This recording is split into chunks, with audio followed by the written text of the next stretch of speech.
정 기사님, 아니 하민아. 회장의 목소리가 떨렸습니다. 뭐라고 하신 거예요? 정하민이 믿을 수 없다는 표정으로 물었어요. DNA 검사 결과가 나왔어. 99.99% 일치야. 그게 무슨, 너는 우리 아들이야. 24년 전에 사라진 김하민. 그 순간 거실의 공기가 얼어붙었습니다. 사모님이 손으로 입을 가리며 눈물을 흘렸어요. 안 돼. 이럴 수가. 정하민의 다리에서 힘이 빠져 주저앉았습니다. 저는 정하민이에요. 아니야. 넌 우리 하민이야. 하진이 앨범을 펼쳐 보였어요. 어린 시절 사진이 나타났습니다. 이게 오빠야. 바로 기사님이. 사진 속 아이와 지금의 정하민이 똑같았어요. 어떻게 이런 일이. 정하민이 울음을 터뜨렸습니다. 24년간 잃어버린 자신을 찾은 순간이었어요. 하민아, 집에 온 걸 환영해. 회장이 아들을 끌어안았습니다. 온 가족이 눈물로 범벅이 되었어요. 그들은 몰랐습니다. 운명이 이렇게 극적으로 가족을 다시 만나게 해줄 줄은. 이야기를 시작하기 전에 구독과 좋아요를 부탁드립니다. 구독과 좋아요는 영상 제작에 많은 도움과 힘이 됩니다. 안녕하세요. 저는 정하민입니다. 35살 전문 운전기사죠. 오늘이 새로운 직장에 첫 출근하는 날이에요. 아침 7시 서울 강남구 청담동. 높은 담장 너머로 보이는 저택은 생각보다 웅장했습니다. 철문이 천천히 열리면서 나타난 정원의 규모에 절로 감탄이 나왔어요. 20년 넘게 운전대를 잡아왔지만 이런 집은 처음이었거든요. 정하민 기사님이시죠? 현관 앞에서 중년 여성이 저를 맞았습니다. 단정한 행색에 온화한 미소를 지은 분이었어요. 네, 맞습니다. 오늘부터 잘 부탁드려요. 저는 이댁 가정부 박순자예요. 회장님께서 말씀하시길 기사님은 경력이 오래되셨다고 하시더라고요. 박순자 씨가 앞서 걸으며 집안을 안내했습니다. 복도는 대리석으로 마감되어 있었고 벽면에는 크고 작은 그림들이 걸려 있었어요. 발걸음 소리가 은은하게 울렸습니다. 기사님 숙소는 별채에 있어요. 그런데 잠깐 거실 먼저 보여드릴게요. 넓은 거실로 들어서는 순간 저는 걸음을 멈췄습니다. 공간의 한가운데 놓인 그랜드 피아노가 눈에 들어왔거든요. 검은 칠이 반들반들하게 빛나는 아름다운 악기였습니다. 이상했어요. 마치 오래전부터 알고 있던 것처럼 친숙한 느낌이 들었습니다. 발걸음이 저절로 피아노 쪽으로 향했어요. 아, 기사님. 박순자 씨의 목소리에 정신을 차렸습니다. 그분의 표정이 조금 경직되어 있었어요. 그 피아노는 절대 건드리시면 안 돼요. 사모님이 매일 직접 닦으시거든요. 아, 네. 죄송합니다. 저는 황급히 손을 뒤로 숨겼습니다. 그런데 이상하게도 시선을 떼기가 어려웠어요. 피아노의 검은 표면에서 희미하게 제 모습이 비쳤습니다. 사모님께서 피아노를 치시나 봐요? 아니에요. 사모님은 피아노를 전혀 못 치세요. 박순자 씨의 대답이 의외였습니다. 그럼 왜 이렇게 정성스럽게 관리하시는 걸까요? 궁금증이 생겼지만 더 묻기는 어려웠어요. 그럼 숙소로 가볼까요? 별채로 향하는 길에도 자꾸 거실이 생각났습니다. 특히 그 피아노가요. 마치 누군가 제 이름을 부르는 것 같은 느낌이 들었거든요. 어린 시절 어머니가 저를 부르던 목소리처럼 따뜻하고 그리운 느낌이었어요. 별채는 아담하지만 깔끔했습니다. 침실과 거실, 간이 주방까지 갖춰져 있었어요. 창문 너머로는 본체의 거실이 보였습니다. 그 검은 피아노도 희미하게 보이고요. 편하게 지내세요. 그리고 혹시 궁금한 게 있으시면 언제든 물어보세요. 박순자 씨가 나간 후 저는 창가에 서서 본체를 바라봤습니다. 햇빛이 창문을 통해 거실로 스며들고 있었어요. 피아노 위로 떨어지는 빛이 유난히 눈부셨습니다. 왜 그렇게 끌리는 걸까요? 저는 음악과는 거리가 먼 사람이었거든요. 어릴 때부터 운전을 좋아했고 자동차에 관련된 일만 해왔어요. 피아노 같은 악기는 만져본 적도 없었습니다. 그런데도 그 피아노 앞에 서는 순간 묘한 기시감이 들었어요. 마치 오래전에 그곳에 앉아 건반을 두드렸던 기억이 있는 것처럼요. 물론 그럴 리는 없었지만요. 오후가 되어서야 회장님을 뵐 수 있었습니다. 60대 중반쯤 되어 보이는 분이었는데 온화한 인상이었어요. 정하민 기사님 반갑습니다. 김태준이에요. 안녕하세요, 회장님. 앞으로 잘 부탁드립니다.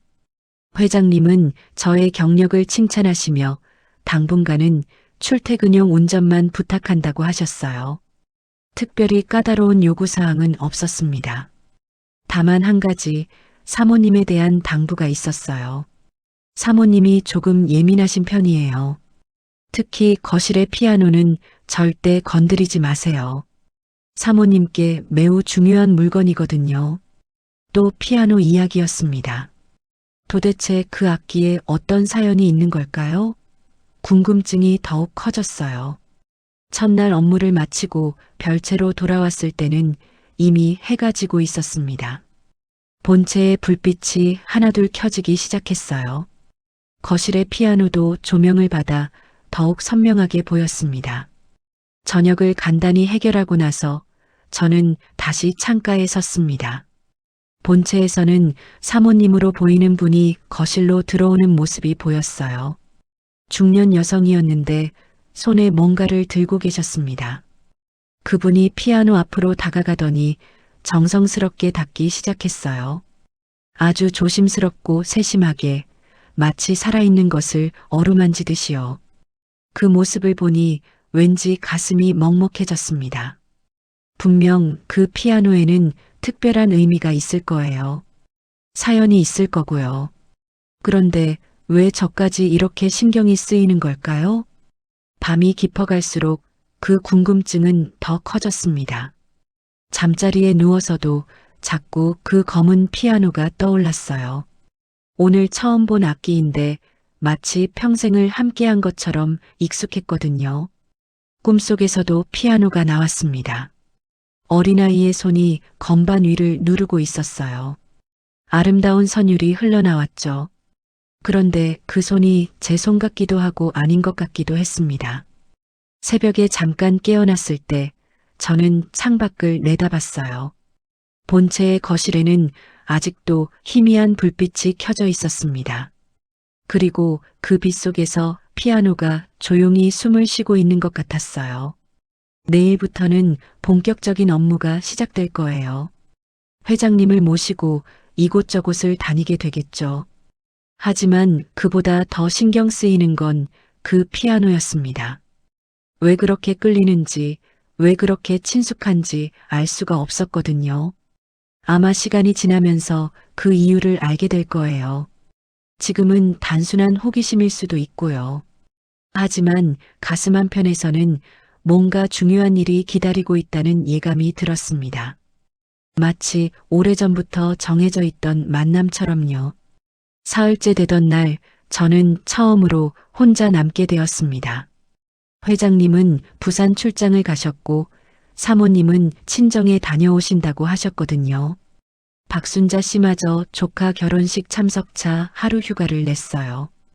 기사님, 저녁까지 아무도 없을 거예요. 편히 쉬세요. 박순자 씨가 나가면서 남긴 말이었습니다. 오후 2시 저택은 완전히 조용해졌어요. 처음에는 별채에서 책을 읽으려고 했습니다. 그런데 자꾸 시선이 본체 쪽으로 향했어요. 창문 너머로 보이는 거실, 그리고 그 한가운데 자리한 피아노가 계속 신경 쓰였거든요. 오늘따라 더욱 강하게 끌리는 느낌이었습니다. 마치 누군가 제 이름을 부르는 것처럼요. 아주 희미하지만 분명한 목소리였어요. 이상하네. 저는 중얼거리며 자리에서 일어났습니다. 창가에 서서 한참 본체를 바라봤어요. 햇빛이 거실 창문을 통해 들어가고 있었습니다. 피아노 위로 떨어지는 빛이 마치 스포트라이트 같았어요. 결국 참을 수 없었습니다. 발걸음이 저절로 본체 쪽으로 향했어요. 현관문을 여는 손이 살짝 떨렸습니다. 거실로 들어서자 피아노가 더욱 선명하게 보였어요. 검은 표면이 거울처럼 주변을 비추고 있었습니다. 천천히 다가가니 건반이 아이보리 빛깔로 반짝였어요. 잠깐만. 저는 피아노 앞에 서서 주변을 둘러봤습니다. 정말 아무도 없었어요. 그리고 이상하게도 마음이 편안해지는 느낌이었습니다.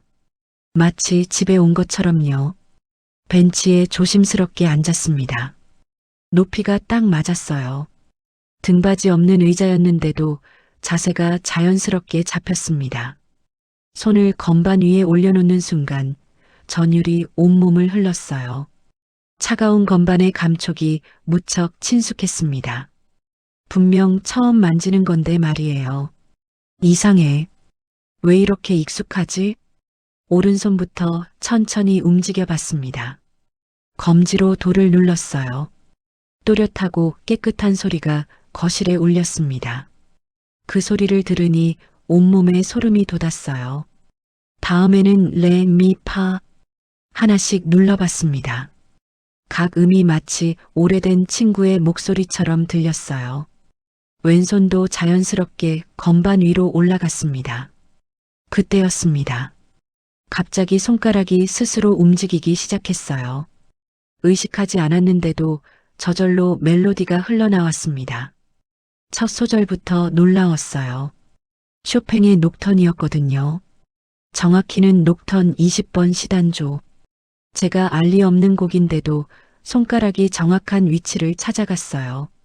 오른손이 애절한 멜로디를 노래하고 왼손이 부드럽게 받쳐줬습니다. 페달도 자연스럽게 밟아졌어요. 마치 수십 년간 연습한 피아니스트처럼요. 터치가 완벽했습니다. 강약 조절이나 템포까지도 정확했어요. 슬프면서도 아름다운 선율이 거실 전체를 감쌌습니다. 이게 어떻게 연주하면서도 믿을 수가 없었어요. 저는 피아노를 배운 적이 없거든요.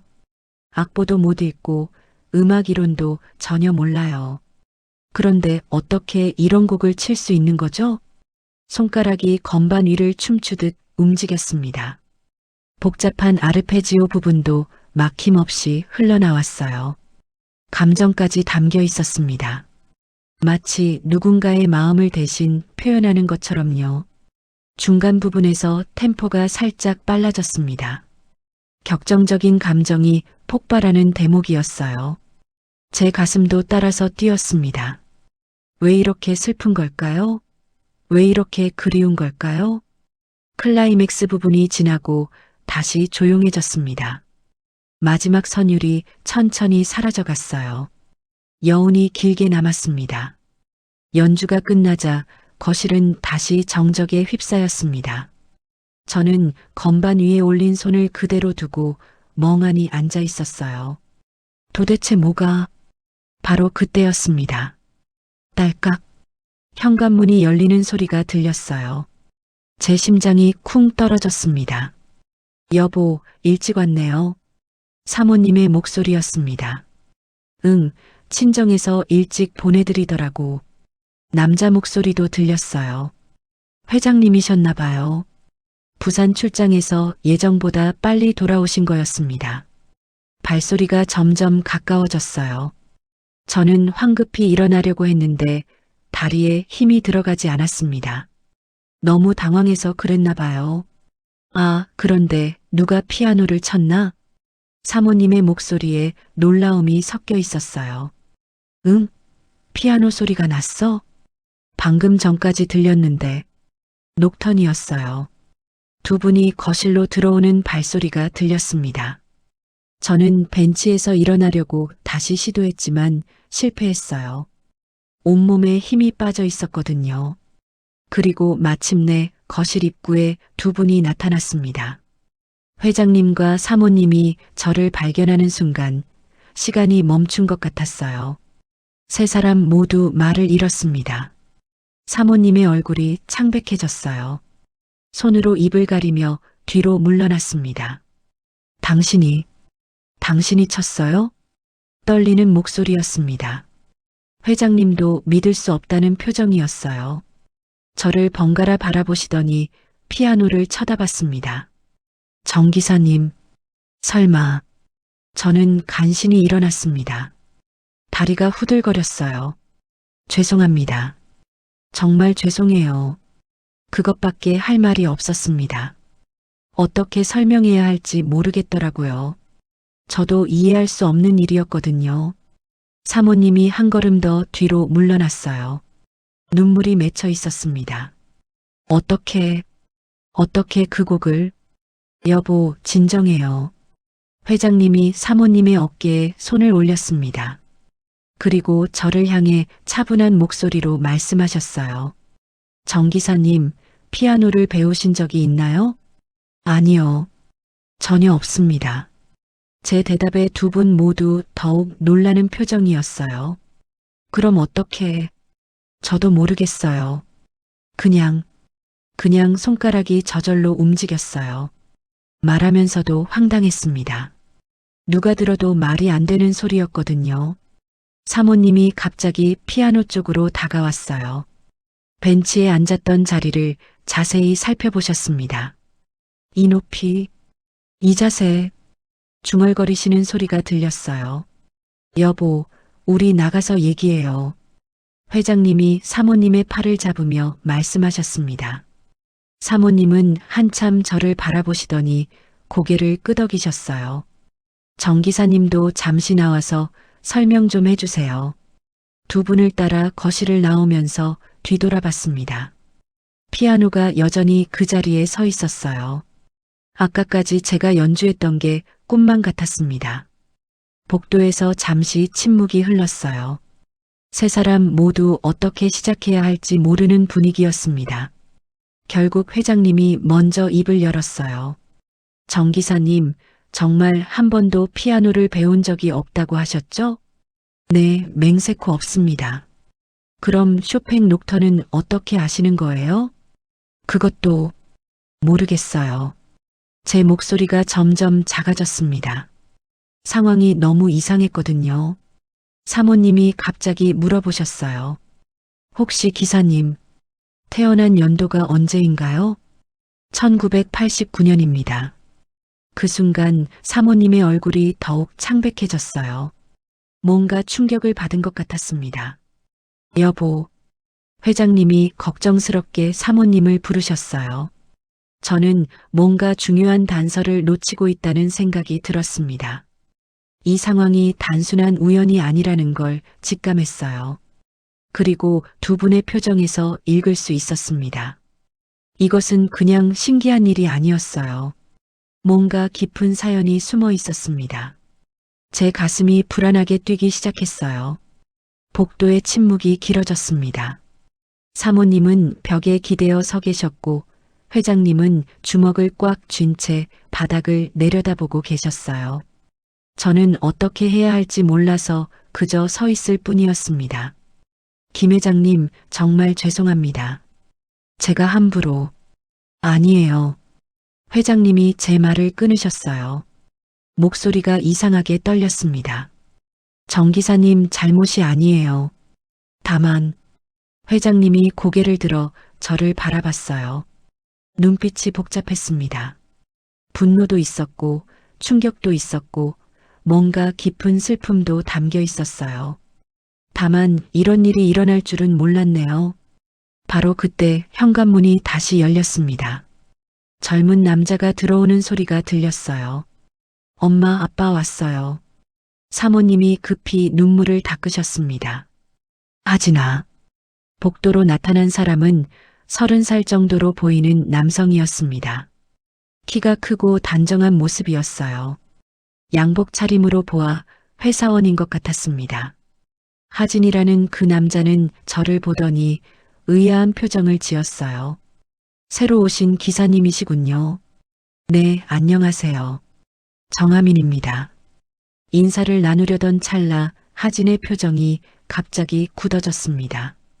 거실 쪽에서 들려오는 피아노 잔향 때문이었을까요? 아, 누가 피아노를 쳤나요?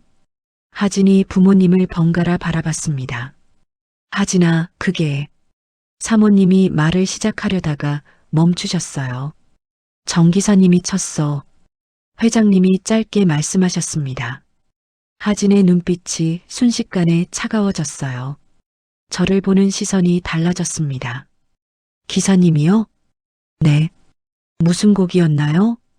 쇼팽? 녹턴 20번이었어요. 제 대답에 하진의 얼굴이 완전히 굳었습니다.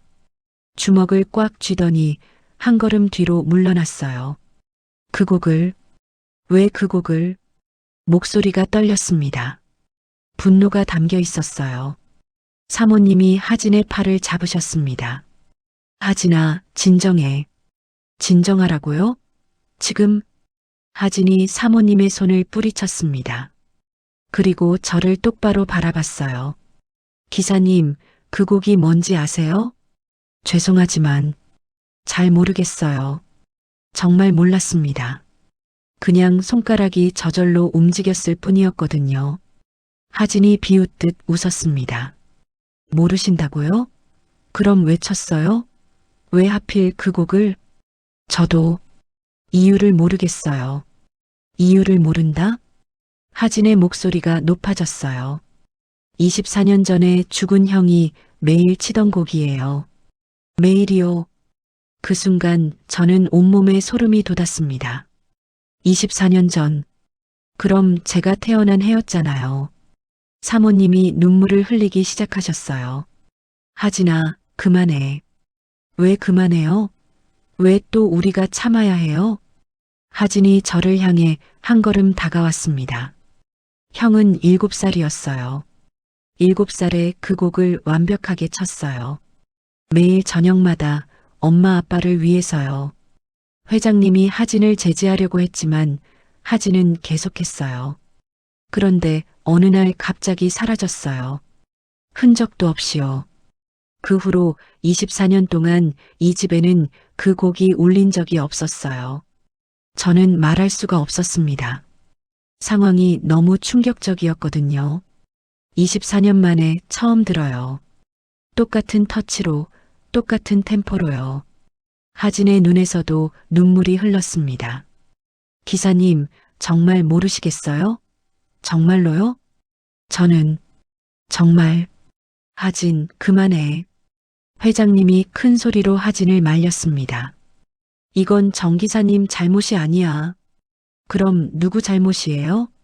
우연이라고 하실 건가요? 하진이 회장님께 맞서며 말했어요. 똑같은 생년월일에 태어났다면서요? 형과 똑같이? 사모님이 깜짝 놀라셨습니다. 뭐라고? 하진이 사모님을 향해 돌아섰어요. 엄마도 모르셨어요?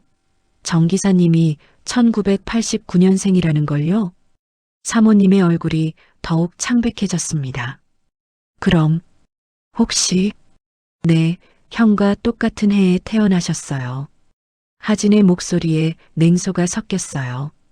그리고 지금 와서 형이 치던 곡을 완벽하게 연주하시고요. 저는 이 모든 상황이 믿어지지 않았습니다. 너무 많은 우연이 겹쳐 있었어요. 회장님이 깊은 한숨을 쉬셨습니다. 하진, 내 말도 이해해. 하지만 정 기사님을 탓할 수는 없어. 그럼 어떡하라고요? 그냥 넘어가라고요? 아니야. 하지만 지금은 뭐요? 하진의 목소리가 점점 거세졌어요. 24년 동안 가슴에 묻어뒀던 일이에요. 형이 사라진 그날부터 엄마는 매일 울었어요. 아빠는 잠을 못 잤고요. 사모님이 흐느끼기 시작하셨습니다. 그 피아노를 왜 치우지 못하는지 아세요? 혹시라도 형이 돌아와서 칠까 봐서예요. 하진이 거실을 가리키며 말했어요. 24년 동안 그 자리에 그대로 두고 매일 닦으면서 기다렸어요. 저는 가슴이 답답해졌습니다. 이 가족의 상처가 얼마나 깊은지 느껴졌거든요. 그런데 지금 와서 낯선 사람이 하진아, 회장님이 단호하게 말씀하셨어요. 그만해. 정 기사님 앞에서 이런 얘기하는 게 아니야. 왜요? 사실인데요. 하진이 저를 다시 바라봤습니다. 그 시선이 차가웠어요. 기사님도 알 권리가 있지 않나요? 이 집에 어떤 일이 있었는지요. 침묵이 흘렀습니다. 누구도 말을 하지 않았어요. 저는 입을 열었습니다. 정말 죄송합니다.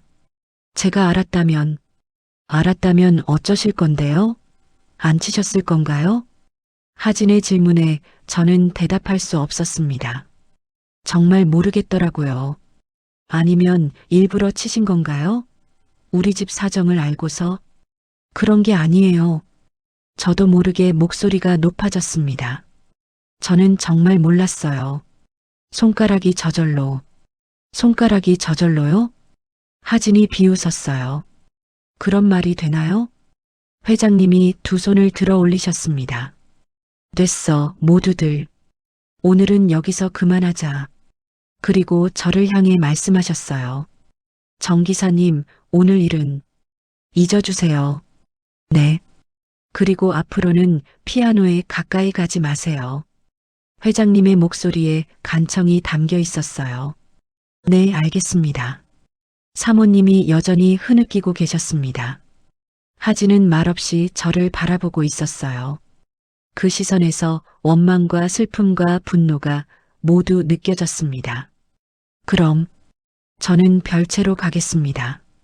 아무도 대답하지 않았습니다. 저는 고개를 숙이고 현관으로 향했어요.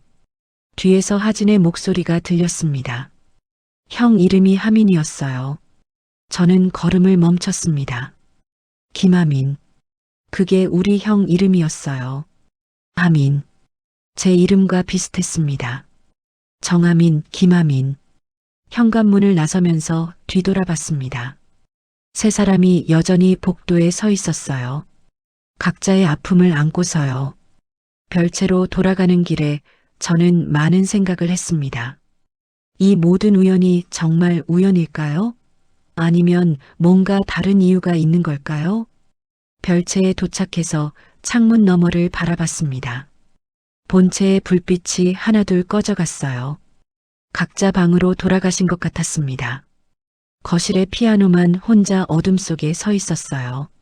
마치 24년 전 그날부터 계속 누군가를 기다리고 있는 것처럼요. 저는 침대에 누워 천장을 바라봤습니다. 마음이 무거웠어요. 이 집에 이런 사연이 있는 줄 몰랐거든요. 그런데 왜 하필 제가 그 곡을 친 걸까요? 왜 하필 저였을까요? 밤이 깊어갈수록 궁금증은 더 커졌습니다. 그리고 불안감도 함께요. 내일부터 이 집에서 어떻게 지내야 할지 막막했습니다. 다음 날 아침 저는 평소보다 일찍 일어났습니다. 잠을 제대로 못 잤거든요. 어젯밤 일이 계속 머릿속을 맴돌았어요. 세수를 하고 정장을 차려입었습니다. 거울 속 제 모습이 평소와 달라 보였어요. 얼굴이 굳어 있었고 눈에는 피로가 가득했습니다. 아침 8시 본체 현관 앞에서 회장님을 기다렸습니다. 평소 같았으면 박순자 씨가 차를 한 잔 내와 주셨을 텐데 오늘은 조용했어요. 회장님이 나오셨을 때 저는 급히 인사를 드렸습니다. 안녕하세요, 회장님. 회장님은 대답 없이 차 쪽으로 걸어가셨어요. 표정이 어제와는 완전히 달랐습니다. 차갑고 경직되어 있었어요. 뒷좌석 문을 열어드렸지만 회장님은 바로 타지 않으셨습니다. 잠시 저를 바라보시더니 입을 여셨어요. 정 기사님. 네, 회장님. 오늘 하루만 운전해 주세요. 그 말에 제 가슴이 철렁했습니다. 무슨 뜻인지 알 것 같았거든요. 회장님, 혹시 오늘 저녁에 얘기합시다. 회장님이 차에 타셨습니다. 더 이상 말씀하지 않으셨어요. 운전하는 내내 마음이 무거웠습니다. 백미러로 보이는 회장님의 표정도 굳어 있었어요. 평소 같았으면 간단한 대화라도 나누셨을 텐데 오늘은 완전히 침묵이었습니다.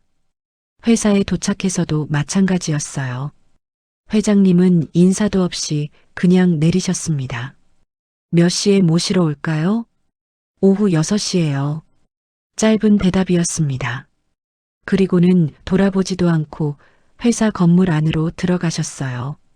하루 종일 저는 주차장에서 기다렸습니다. 다른 기사님들과 인사를 나누기도 했지만 마음은 계속 무겁더라고요. 오후 6시 회장님을 모시고 집으로 돌아가는 길이었습니다. 여전히 대화는 없었어요.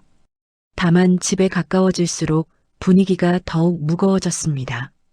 저택에 도착해서 차 문을 열어드렸을 때 회장님이 말씀하셨어요. 정 기사님, 거실로 와주세요. 네, 알겠습니다. 거실에는 사모님과 하진이 이미 앉아 있었습니다. 세 분 모두 심각한 표정이었어요. 저는 소파 맞은편에 조심스럽게 앉았습니다. 잠시 침묵이 흘렀습니다. 회장님이 먼저 입을 열었어요. 정 기사님, 어젯밤에 많은 생각을 했습니다. 네. 솔직히 말씀드리면 어제 일은 우리 가족에게 큰 충격이었어요. 사모님이 고개를 숙이고 계셨습니다. 눈가가 빨갛게 부어 있었어요. 그래서 결정을 내렸습니다. 회장님의 목소리가 차가웠어요. 정 기사님과는 여기서 인연을 정리하는 게 좋을 것 같습니다. 예상했던 말이었지만 실제로 듣고 나니 가슴이 무너지는 느낌이었어요. 회장님, 물론 정 기사님 잘못은 아닙니다. 하지만 우리 가족으로서는 회장님이 말을 잇지 못했습니다. 하진이 대신 말했어요. 우리도 어쩔 수 없어요. 매일 그 일을 떠올리게 될 테니까요. 차가운 목소리였습니다. 이해해 주세요. 저는 할 말을 찾을 수가 없었습니다. 이들의 아픔을 이해하면서도 한편으로는 억울한 마음도 들었거든요. 급여는 한 달치를 드릴게요. 그리고 추천서도 써드리겠습니다. 회장님이 봉투를 꺼내셨어요. 오늘은 돌아가 보세요. 그 말에 저는 깊은 절망감을 느꼈습니다. 마치 존재 자체를 부정당하는 기분이었어요. 정말 죄송합니다. 고개를 숙이고 인사를 드렸지만 아무도 대답하지 않았습니다. 거실을 나오면서 뒤돌아봤습니다. 그 검은 피아노가 여전히 그 자리에 있었어요. 마치 모든 것의 시작이자 끝인 것처럼요. 별채에서 짐을 정리했습니다. 사실 가져온 게 별로 없어서 금세 끝났어요. 작은 가방 하나면 충분했습니다. 마지막으로 창문 너머를 바라봤습니다. 본체의 불빛이 따뜻해 보였어요. 하지만 저에게는 이미 닿을 수 없는 빛이었습니다. 택시를 불러서 집으로 돌아갔습니다. 원룸 아파트였어요. 좁고 어두웠지만 그래도 제가 살던 공간이었습니다. 문을 열고 들어서자 냉기가 느껴졌어요. 며칠 비워둬서 그런가 봐요.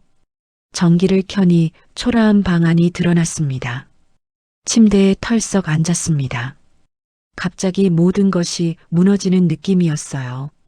며칠 전까지만 해도 새로운 출발이라고 생각했는데 이렇게 끝나버린 거죠. 그런데 무엇보다 이상한 건 아직도 그 피아노 곡이 머릿속에서 맴돌고 있다는 것이었어요. 쇼팽의 녹턴 20번. 슬프고 아름다운 그 선율이 계속 들렸습니다. 왜? 저도 모르게 중얼거렸어요. 왜 내가 그 곡을 알고 있는 거지? 분명 배운 적이 없었습니다. 들어본 적도 없었어요. 그런데 어떻게 그렇게 정확하게 칠 수 있었던 걸까요? 그리고 왜 하필 제가 1989년에 태어났을까요? 그 집에서 사라진 아이와 같은 해예요. 너무 많은 우연이었습니다. 눈물이 나기 시작했어요. 처음엔 조금씩이었는데 점점 많아졌습니다. 35살 어른이 되어서 이렇게 우는 게 창피했지만 어쩔 수 없었어요. 내가 누구지? 소리내어 울었습니다. 나는 도대체 누구야? 가슴이 너무 아팠어요. 마치 뭔가 중요한 걸 잃어버린 것 같은 느낌이었습니다. 뭘 잃어버렸는지도 모르겠는데 말이에요. 그 집에서 보낸 며칠이 자꾸 떠올랐습니다. 처음 피아노를 봤을 때의 친숙함, 건반을 누를 때의 전율, 그리고 연주할 때의 그 이상한 감정들이요. 마치 집에 돌아온 것 같은 느낌이었어요. 하지만 그곳은 제 집이 아니었습니다. 저는 그냥 남이었어요. 밤이 깊어갔습니다. 울다 지쳐서 잠시 잠들었다가 깨기를 반복했어요. 꿈속에서도 그 피아노가 나왔습니다. 그리고 누군가의 목소리가 들렸어요. 하민아. 따뜻하고 그리운 목소리였습니다. 여자 목소리 같았어요. 하민아, 어디 있니? 꿈에서 깨어났을 때 베개가 눈물로 젖어 있었습니다. 가슴이 먹먹했어요. 왜 이렇게 슬픈 걸까요? 왜 이렇게 그리운 걸까요? 새벽 5시였습니다. 잠이 더 오지 않아서 일어났어요. 거울을 보니 얼굴이 엉망이었습니다. 눈이 퉁퉁 부어 있었어요. 세수를 하면서 생각했습니다. 이대로 끝낼 수는 없다고요. 뭔가 알아야 할 것이 있다는 생각이 들었어요. 제가 왜 그 곡을 알고 있는지, 왜 그 집에서 그런 느낌을 받았는지, 그리고 제가 진짜 누구인지 알아봐야겠다고 결심했습니다. 거울 속 제 눈빛이 달라져 있었어요.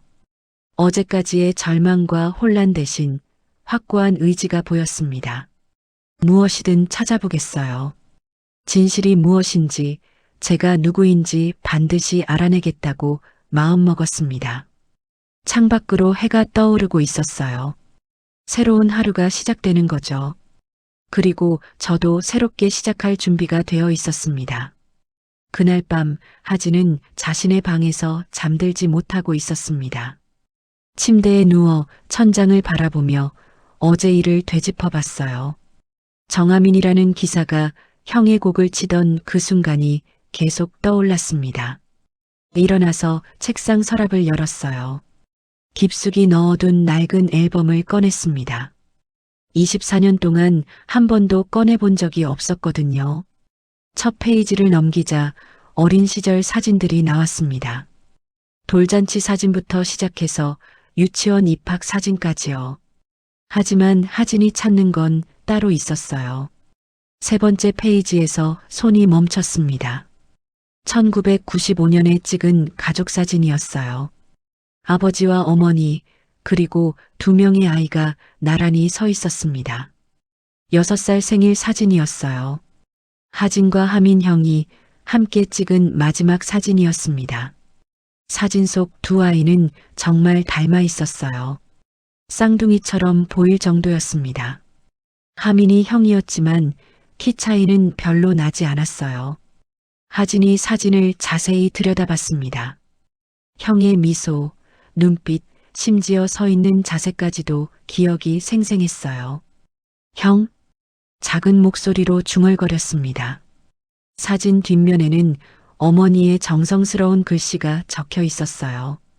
1995년 3월 15일 하민이와 하진이 6번째 생일. 3월 15일. 하진의 가슴이 철렁했습니다. 정하민 기사의 생일도 3월 15일이었거든요.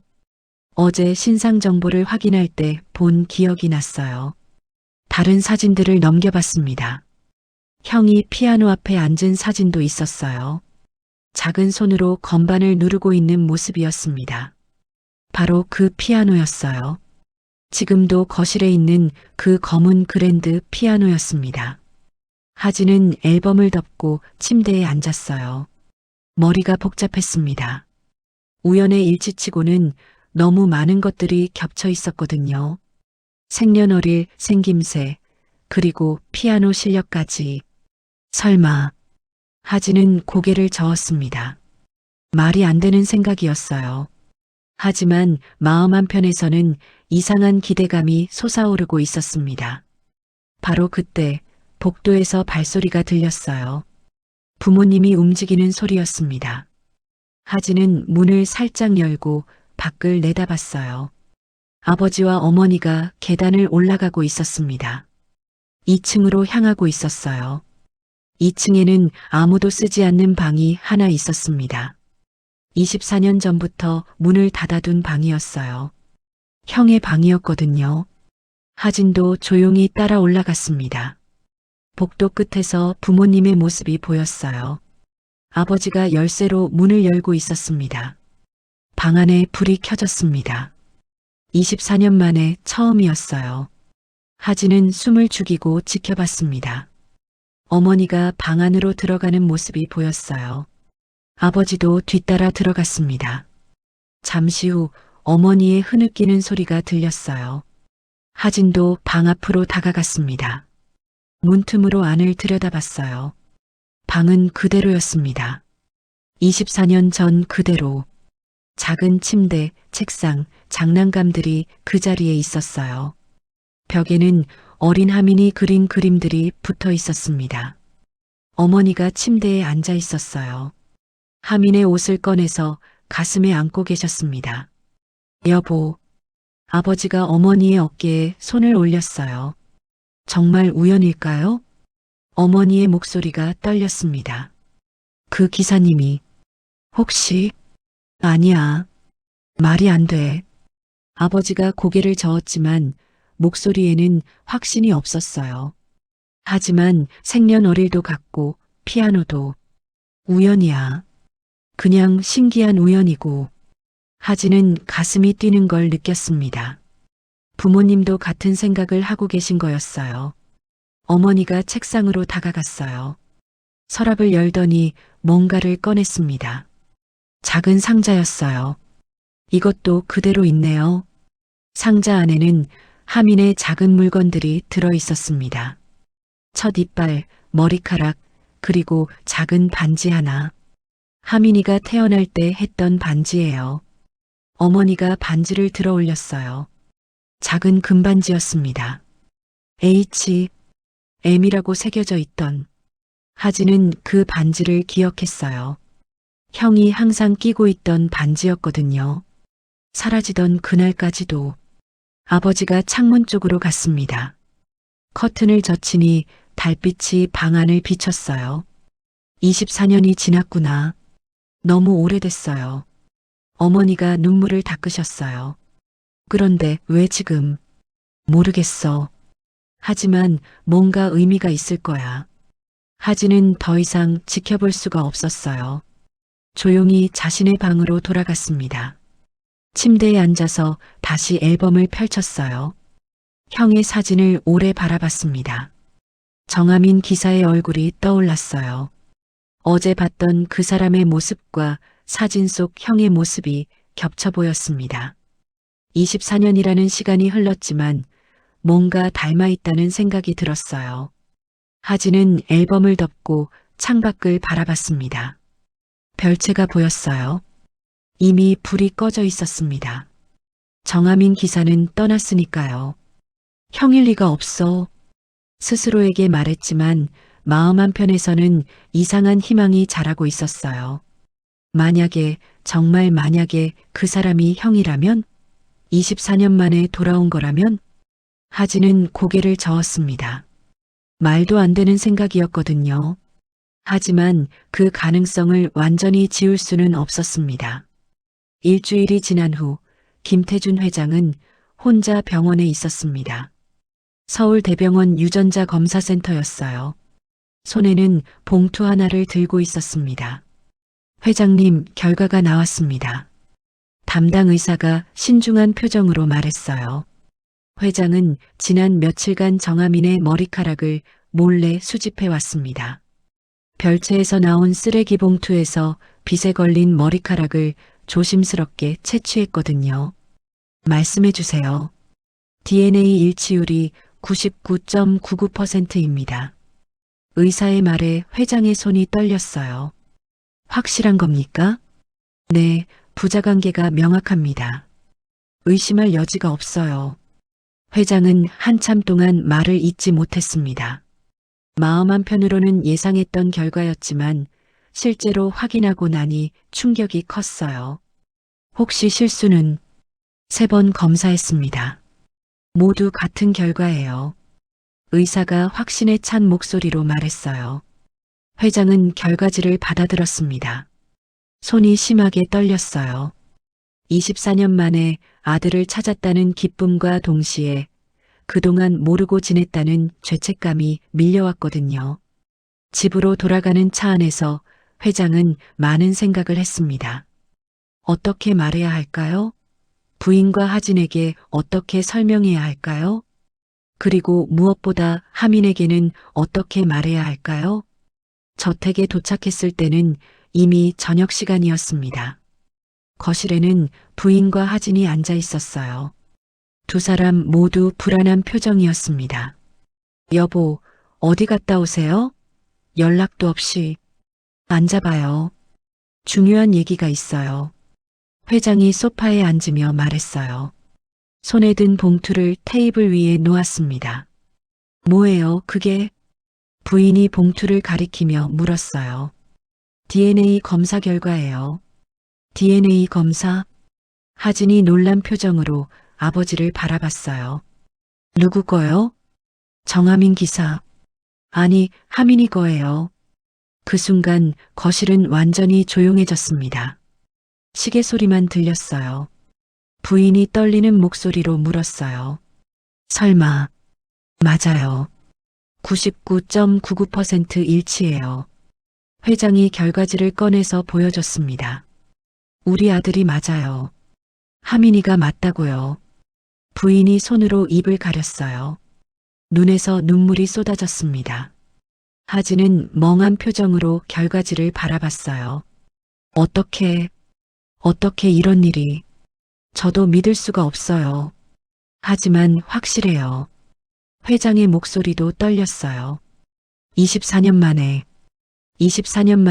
우리 하민이가 돌아온 거예요. 부인이 울음을 터뜨렸습니다. 24년간 참아왔던 그리움과 슬픔이 한꺼번에 터져나왔어요. 하민이, 우리 하민이. 하진도 눈물을 흘렸어요. 어린 시절 형에 대한 기억들이 모두 되살아났거든요. 그럼 형이 어디서? 모르겠어요. 어떻게 살아왔는지, 왜 기억하지 못하는지. 회장이 고개를 저었어요. 하지만 분명한 건 우리 아들이라는 거예요. 세 사람은 한참 동안 말없이 앉아 있었습니다. 기쁨과 충격과 혼란이 뒤섞인 복잡한 감정이었어요. 부인이 먼저 입을 열었어요. 그럼 지금 당장 불러야죠. 그래야죠. 하지만 어떻게 말할까요? 회장이 걱정스러운 표정으로 말했어요. 하민이는 자신이 우리 아들이라는 걸 모르거든요. 피아노는 어떻게 칠 수 있었을까요? 하진이 의문을 제기했어요. 잠재의식에 남아 있었나 봐요. 어린 시절 기억이요. 신기해요. 정말 신기해. 부인이 눈물을 닦으며 말했어요. 24년 동안 매일 그 곡을 그리워했는데 회장이 휴대폰을 꺼냈어요. 전화해 볼까요? 뭐라고 할 건데요? 일단 와달라고 해요. 급한 일이 있다고. 회장의 손이 떨렸어요. 번호를 누르는 것도 쉽지 않았습니다. 벨소리가 울렸어요. 1번, 2번, 3번. 여보세요? 정하민의 목소리가 들렸습니다. 정기. 아니, 하민아. 회장이 실수로 하민이라고 불렀어요. 네. 누구세요? 김태준이야. 회장이고. 아, 회장님. 안녕하세요. 지금 시간 있니? 네, 있어요. 집에 좀 와줄 수 있을까? 중요한 얘기가 있어서. 전화 너머로 잠시 침묵이 흘렀어요. 혹시 추가로 문제가 있나요? 아니야. 그게 아니고. 좋은 얘기야. 좋은 얘기요? 응. 와보면 알 거야. 알겠습니다. 지금 갈게요. 전화를 끊고 나서 회장이 가족들을 바라봤어요. 오고 있어요. 부인이 일어났어요. 준비해야죠. 뭔가 준비해야 해. 뭘 준비해요? 몰라요. 그냥 24년 만에 아들을 낳는 준비요. 부인의 목소리에 떨림이 있었어요. 하진도 자리에서 일어났어요. 저도 준비할 게 있어요. 뭘? 형한테 보여줄 앨범이요. 어린 시절 사진들. 하진이 2층으로 올라갔어요. 어젯밤에 봤던 그 앨범을 가져오려고요. 부인은 거실을 정리하기 시작했어요.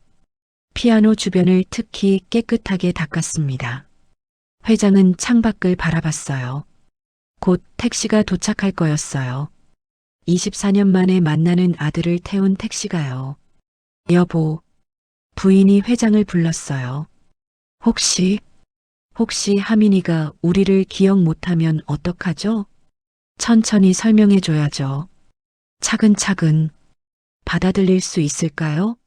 갑자기 이런 얘기를 들으면 회장도 걱정이 되었어요. 정아민의 입장에서는 믿기 어려운 일이었거든요. 그때 현관 앞에 차 소리가 들렸어요. 왔어요. 세 사람 모두 긴장했어요. 24년 만에 재회였으니까요. 현관벨이 울렸어요. 딩동. 그 소리에 부인의 가슴이 뛰었어요. 드디어 아들이 돌아왔구나 하는 생각이 들었거든요. 회장이 문을 열러 갔어요. 손이 떨려서 손잡이를 제대로 잡기 어려웠습니다. 문이 열렸어요. 정아민이 서 있었습니다. 평소보다 수척해 보였어요. 지난 일주일이 힘들었나 봅니다. 안녕하세요, 회장님. 들어와. 회장의 목소리가 떨렸어요. 정아민이 현관으로 들어왔어요. 거실로 향하면서 피아노를 보았습니다. 여전히 그 자리에 있었어요. 거실에는 부인과 하진이 기다리고 있었습니다. 두 사람 모두 눈물을 참고 있는 것 같았어요. 앉아. 회장이 소파를 가리켰어요. 정아민이 조심스럽게 앉았습니다. 분위기가 심상치 않다는 걸 느꼈거든요. 무슨 일이신가요? 떨리는 목소리였어요. 회장이 테이블 위에 봉투를 가리켰어요. 하민아. 네. 너는 우리 아들이야. 그 말에 정아민의 얼굴이 굳었어요. 네. 24년 전에 사라진 우리 아들. 김하민. 회장이 DNA 검사 결과를 보여줬어요. 너야. 내가 우리 하민이야. 정하민은 믿을 수 없다는 표정으로 가족들을 바라봤어요. 그리고 그 순간 뭔가 기억의 조각들이 떠오르기 시작했습니다. 정하민. 아니, 김하민은 한동안 말을 할 수 없었습니다. DNA 검사 결과지를 보면서도 믿어지지 않았거든요. 손이 떨려서 종이를 제대로 잡을 수도 없었어요. 이게 정말인가요? 떨리는 목소리였습니다. 회장님이 천천히 고개를 끄덕이셨어요. 하민아, 내가 우리 아들이 맞아. 그 말을 들으니 갑자기 머릿속에 흐릿한 영상들이 떠올랐습니다. 어린아이의 손으로 피아노를 치던 기억, 따뜻한 품에 안겨있던 느낌, 그리고 누군가 자신을 부르던 목소리들이요. 엄마, 저도 모르게 중얼거렸어요. 그 순간 사모님, 아니, 어머니의 눈에서 눈물이 쏟아졌습니다. 하민아, 우리 하민이. 어머니가 일어나서 저에게 다가왔어요. 조심스럽게 제 얼굴을 만지시더니 눈물을 흘리셨습니다. 24년을 기다렸어. 그 말에 제 가슴도 뭉클해졌어요. 왜 그렇게 그리웠는지 이제야 알 것 같았거든요. 하진이 2층에서 뭔가를 가지고 내려왔어요. 낡은 앨범이었습니다. 오빠, 이거 봐요. 하진이 앨범을 펼쳐서 보여줬어요. 첫 페이지에 어린아이 2명이 나란히 서 있는 사진이 있었습니다. 이게 우리예요. 오빠랑 저요. 사진 속 아이들을 보니 더욱 생생하게 기억이 떠올랐어요. 하진과 함께 뛰어놀던 기억, 같이 목욕하던 기억, 밤에 같은 침대에서 잠들던 기억들이요. 하진아. 제가 하진의 이름을 부르니 하진도 울음을 터뜨렸어요. 오빠, 정말 오빠 맞죠? 응, 맞는 것 같아. 저도 눈물이 났습니다. 24년간 잃어버렸던 가족을 다시 만난 거잖아요. 아버지가 저를 바라보시더니 말씀하셨어요. 하민아, 어떻게 살아왔니? 어디 있었던 거야? 저도 기억이 잘 안 나요. 정말 그랬어요. 어린 시절 기억이 거의 없었거든요. 기억나는 건 보육원이에요. 5살 때부터 보육원에서 자랐어요. 보육원? 어머니가 놀란 표정이셨어요. 네. 서울 근교에 있는 보육원이었어요. 거기서 자라서 고등학교 졸업하고 나왔죠.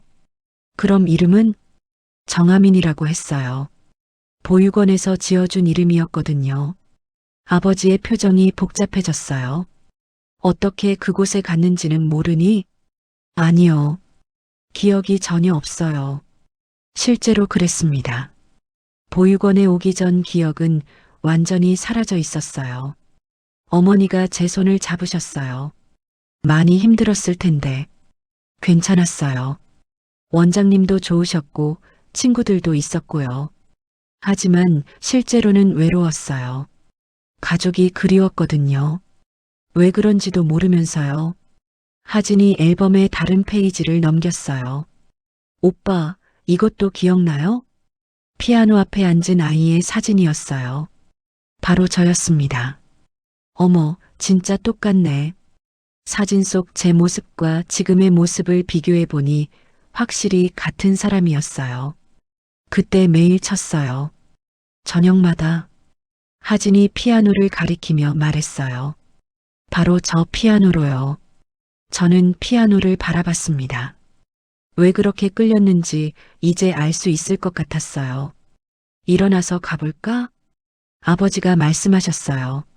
저는 천천히 일어나서 피아노 쪽으로 걸어갔습니다. 가족들이 뒤따라오셨어요.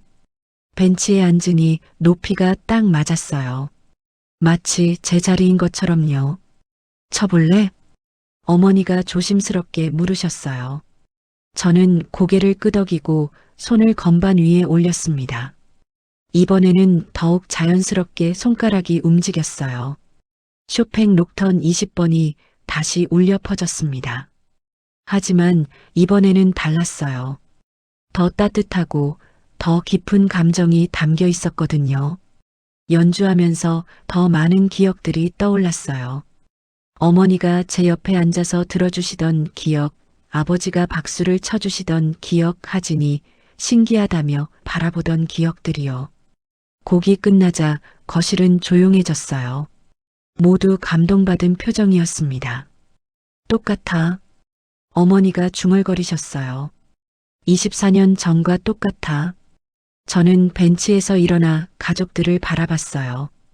이제야 완전해진 것 같았습니다. 어머니, 응? 정말 죄송해요. 그동안 모르고 있어서. 아니야. 내 잘못이 아니야. 어머니가 저를 끌어안으셨어요. 24년 만에 포옹이었습니다. 그동안 얼마나 보고 싶었는지 몰라. 아버지와 하진도 함께 안아주셨어요. 가족 포옹이었어요. 오랫동안 그렇게 있었습니다. 24년간 잃어버렸던 시간을 채우려는 것처럼요. 그런데 하민아, 아버지가 말씀하셨어요. 이제 어떻게 할 거야? 직장은? 잘 모르겠어요. 너무 갑작스러워서. 정말 그랬어요. 몇 시간 전까지만 해도 저는 그냥 정하민이었는데 지금은 김하민이 되어 있었거든요. 천천히 생각해도 돼. 어머니가 말씀하셨어요. 우선 여기서 지내자. 예전 방이 그대로 있어. 예전 방이요? 응. 24년 동안 그대로 뒀어. 하진이 설명해줬어요.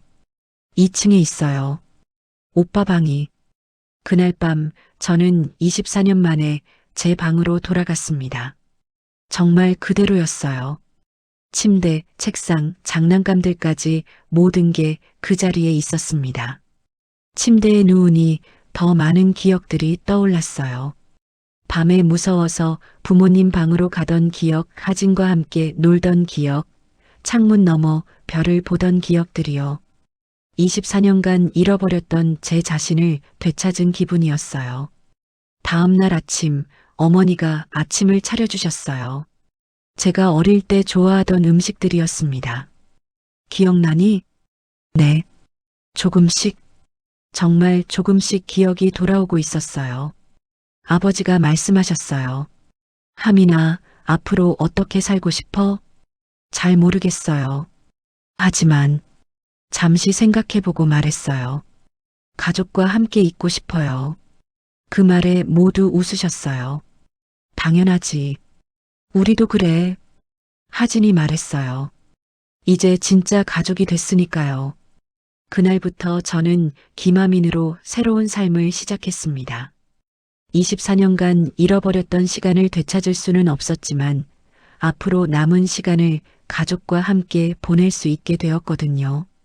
그리고 매일 저녁마다 피아노를 쳤어요.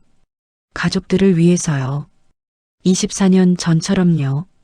쇼팽의 녹턴이 다시 그 집에 울려 퍼지기 시작했습니다. 이번에는 영원히요. 한 달이 흘렀습니다. 김하미는 이제 완전히 이 집의 일원이 되었어요. 아침마다 가족들과 함께 식사를 하고 저녁에는 거실에서 대화를 나누었습니다. 24년간 비어있던 자리가 다시 채워진 거죠. 오늘도 저녁 식사 후 가족들은 거실로 모였습니다. 하진은 회사 일을 마치고 돌아왔고 어머니는 하민이 좋아하는 차를 우려서 가져오셨어요. 하민아, 아버지가 부르셨습니다. 네, 아버지. 이제는 자연스럽게 아버지라고 불렀어요. 처음에는 어색했지만 점점 익숙해졌거든요. 오늘도 들려줄래? 아버지의 눈빛이 따뜻했습니다. 매일 저녁 피아노를 요청하시는 아버지였어요. 하민이 고개를 끄덕이며 일어났습니다. 피아노 쪽으로 걸어가면서 가족들을 돌아봤어요. 모두 기대하는 표정이었습니다. 벤치에 앉아 건반이 반겨주는 것 같았어요. 이제는 두렵지 않았습니다. 오히려 설렜어요. 손가락을 건반 위에 올렸습니다. 쇼팽 녹턴 20번의 첫 음이 울려 퍼졌어요. 하지만 오늘의 연주는 달랐습니다. 전보다 더 깊고 풍성한 감정이 담겨 있었거든요. 24년간의 공백을 메우는 사랑이 음표마다 스며들어 있었어요. 첫 소절이 끝나자 어머니의 눈에서 눈물이 흘렀습니다. 기쁨의 눈물이었어요. 너무 오랫동안 기다려왔던 순간이었거든요. 하진도 조용히 감동하고 있었습니다. 어린 시절 형이 연주해주던 그 느낌이 그대로 되살아났어요. 아니, 더 좋아진 것 같았습니다. 아버지는 눈을 감고 음악에 푹 빠져 계셨어요. 24년 전 매일 저녁 듣던 그 선율이 다시 집안을 채우고 있었습니다. 중간 부분에서 템포가 조금 빨라졌어요. 격정적인 부분이었죠. 하민의 손가락이 건반 위를 춤추듯 움직였습니다. 그 순간 하민의 머릿속에 더 많은 기억들이 떠올랐어요. 어린 시절 이 곡을 연습하던 모습, 가족들이 박수쳐 주던 장면, 그리고 따뜻했던 그 시절의 모든 것들이요. 눈물이 났지만 연주를 멈추지 않았습니다. 오히려 그 감정을 음악에 담았어요. 그리움과 기쁨, 슬픔과 희망이 모두 어우러진 연주였습니다.